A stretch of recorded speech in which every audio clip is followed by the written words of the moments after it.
Dieses Video ist keine Finanzberatung.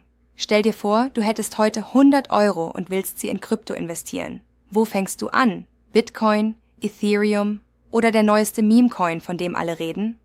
Hi, ich bin Kryptana von Bitcoin Tech. In eines der letzten Videos haben wir über die Fehler gesprochen, die du vermeiden musst. Heute zeige ich dir das Gegenteil, wie du ein Portfolio aufbaust, das Hand und Fuß hat, und das mit nur 100 Euro. Schritt 1. Die Infrastruktur, die Börse und Wallet. Bevor wir kaufen, brauchen wir einen sicheren Ort. Ich empfehle für den Start eine namhafte Börse wie Bitpanda, BSDEX oder Coinbase.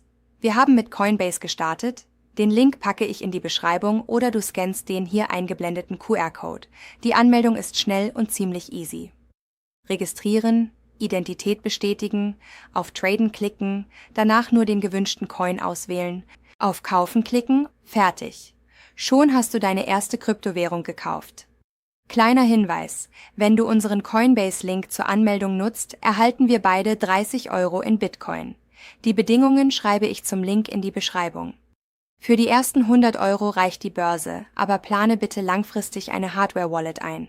Denn not your keys, not your coins. Erinnerst du dich an mein Video dazu? Ich verlinke es dir in der Beschreibung und hier oben.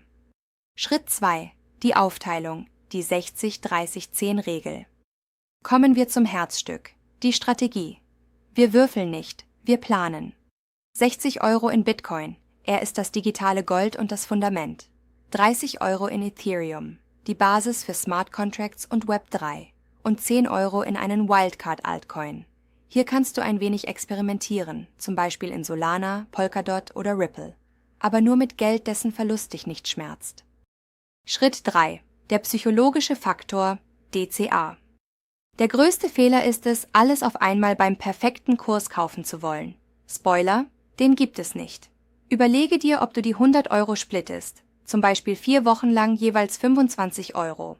Das nennt sich Dollar-Cost-Average-Effekt und schont deine Nerven bei Kursschwankungen.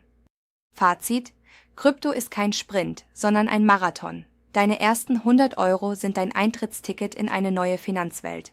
Wenn du wissen willst, welche Steuertools dir am Ende des Jahres helfen, schreib es mir in die Kommentare. Vergiss nicht zu abonnieren, um kein Update zum Kryptomarkt zu verpassen. Wir sehen uns im nächsten Video. Bleib sicher, dein Team von Bitcoin Tech.